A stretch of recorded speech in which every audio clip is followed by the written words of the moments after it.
Hi guys, my name is Nonema Tikela. Welcome to my YouTube channel. So today I want us to focus on Ubheki Cele while he is in front of the adult committee. Can he please talk about the Senzo Meyiwa case on an honest manner, please? Let's look at the things that I think Ubheki Cele should tell us, because at some point he was a police minister, and at some point when the guys that are on the dock right now for the so-called murder of in their name, it's a so-called murder on their name, not the actual murder. Hear me out. On the okay, let me put it right.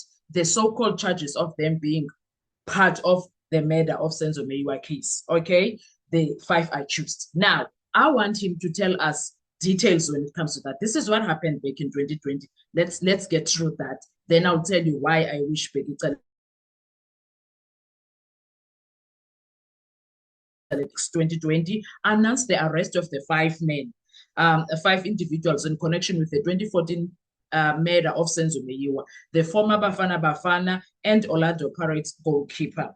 He described the case as watertight, citing forensic evidence that allegedly linked the suspects to the crime scene and the weapon used. However, the details of this evidence have become very questionable due to Captain Mangena's evidence as the forensic analyst stating the bag that the firearm was in was opened, leading to questions about the strength of the case. Okay, now key points from the briefing that Cele did.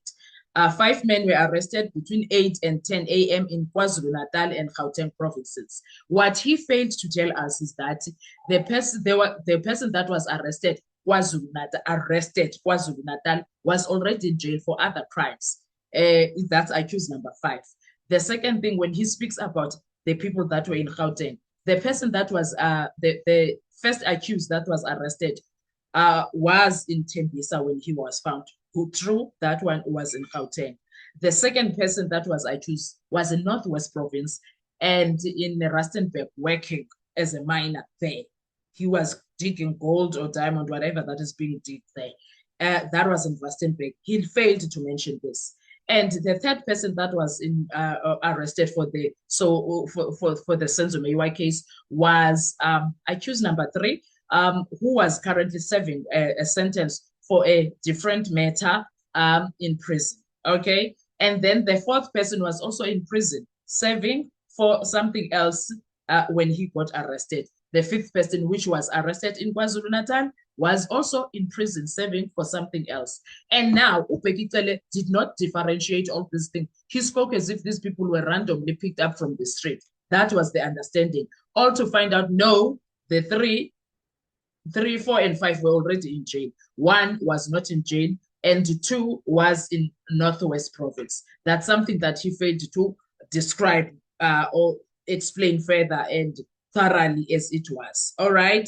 And then Ucele spoke about the evidence, stated that arrests were based on credible forensic evidence connecting the suspects to the crime scene and the weapon used. Now, this is something that I wish the MPs can really ponder on with Ucele, because he needs to explain what does he mean that the forensic evidence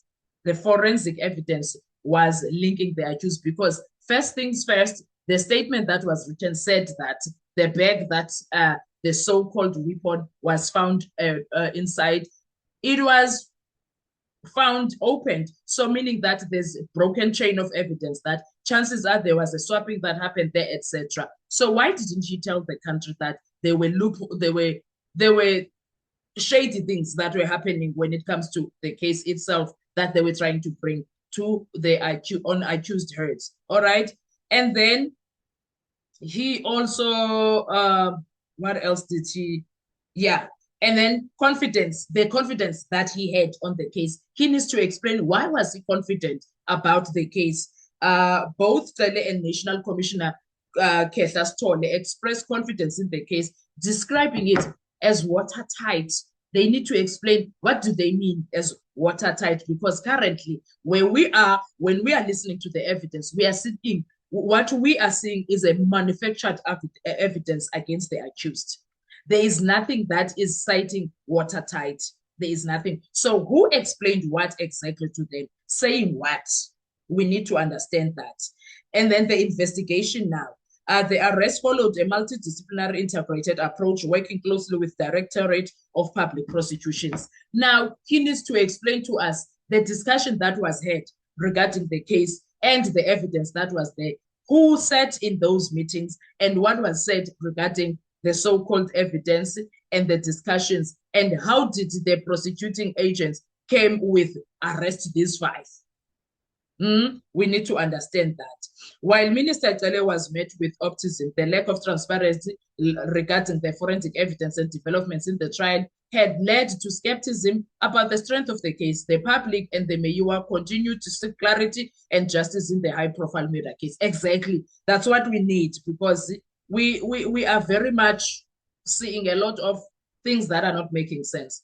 And then specific evidence. The exact nature of forensic evidence linking the suspect to the crime scene has been very, very questionable. Very questionable. Even when Mangena came to explain it in court, did not make sense, because we had another analyst, or rather expert of forensics, saying, no, the so-called firearm does not match the thinking. The so-called firearm is not the one that shot and killed Senzo Meyiwa. So they need to explain that to us.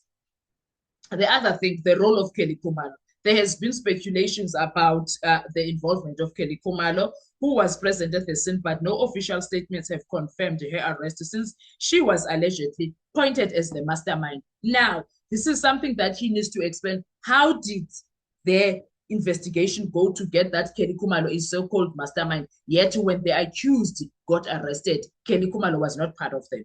Why was he not accused number 6? Why was Kelly Khumalo not accused number 6? And now the trial development, the ongoing trial has raised concern about adequacy of the evidence presented and the conduct of the investigation. Everything now has become very questionable. So what exactly is Bekele telling us? Because he was a minister when this thing started. He was the minister.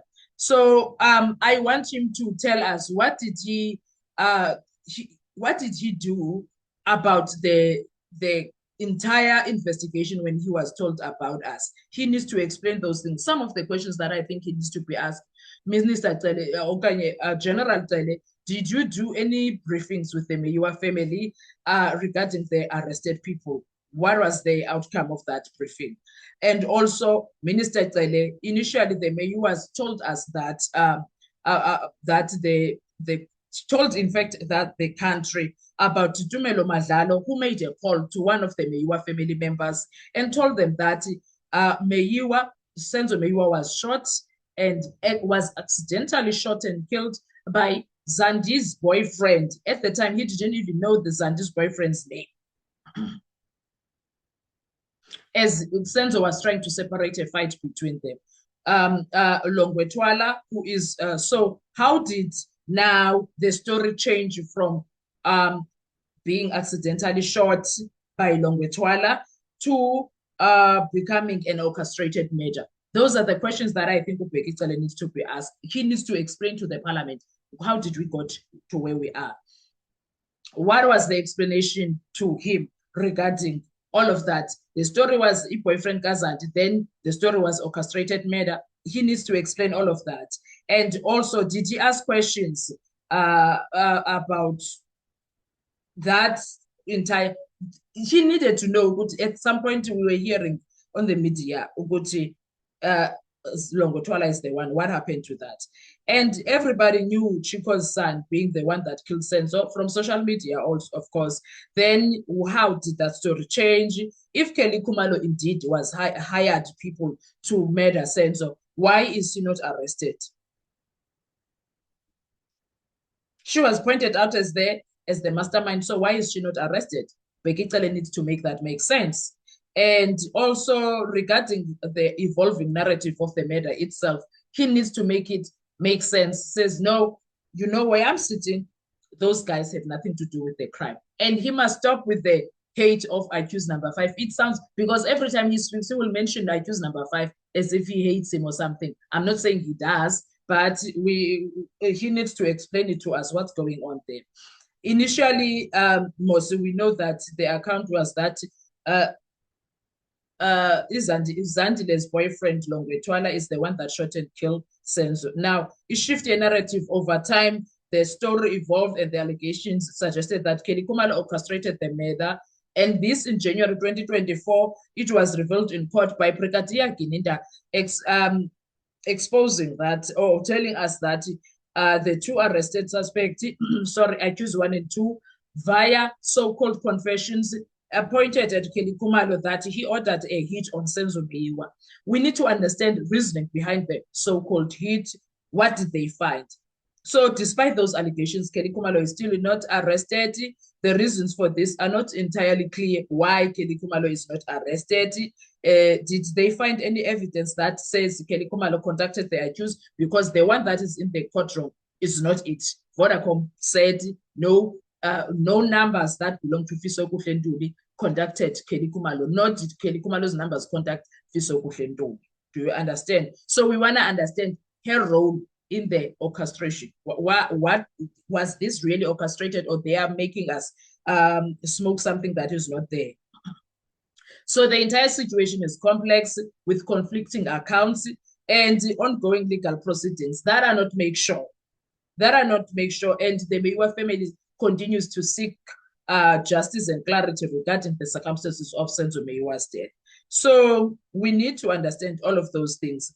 And this one, needs to make sense, because we have a chain of custody concerns, because a pivotal issue arose when Lieutenant General Mangena, the state ballistic expert, testified that he retrieved the firearm, a 9mm pistol, from Cleveland police station, where it was slated for destruction. He stored it in his exhibit safe without proper documentation or sealing, raising questions about the integrity of the evidence. So we need to understand. We need to understand what's going on there. And also the discrepancies in ballistic analysis are also a problem. Mangena's analysis linked the bullet recovered from the crime scene to the pistol found with Mthobisi Ncube. However, during cross-examination, it was revealed that Mangena consulted multiple experts to confirm his finding, indicating uncertainty in the results. Yep.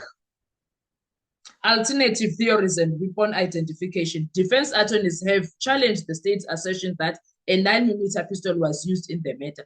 They presented testimonies suggesting that witnesses observed a .38 special revolver at the crime scene, proposing that the murder weapon might have been a revolver, not a pistol. So, what was he told? And also about the potential evidence tampering. That's something else that he needs to explain. Further complicating matters, defense lawyers have argued that the bullet recovered from the scene may have been planted. They pointed out procedural lapses such as the use of an opaque envelope instead of a transparent forensic bag and inconsistencies in the documentation of the evidence collection. So these issues collectively cast doubt on the reliability of the murder weapon as conclusive evidence in the crime scene or in the case. So the issue surrounding the murder weapon could indicate potential tampering or interference, though it is important to distinguish between possibility, allegation, and proven facts. But the chain of custody is the problem. Yabo, it is the problem. Yabo. So the credibility of the entire case against the 5 accused is very much questionable. While there is no public verified proof of intentional evidence tampering, the combination of chain of custody lapses, ballistic uncertainty, and the defense claims creating a plausible concern that interference, whether accidentally or deliberately, cannot be ruled out. There is something that is going on. And here it is, in my view, deliberate. The Senzo Meyiwa case has been made by significant issues concerning the handling and integrity of the alleged murder weapon, raising serious questions about potential interference or tampering. Okay, so those are the things that I think Ubekicele needs to be questioned on. What are your thoughts when it comes to this? I know you do have your own thoughts. He needs to explain to us. Thank you so much. Enjoy your day. Bye-bye.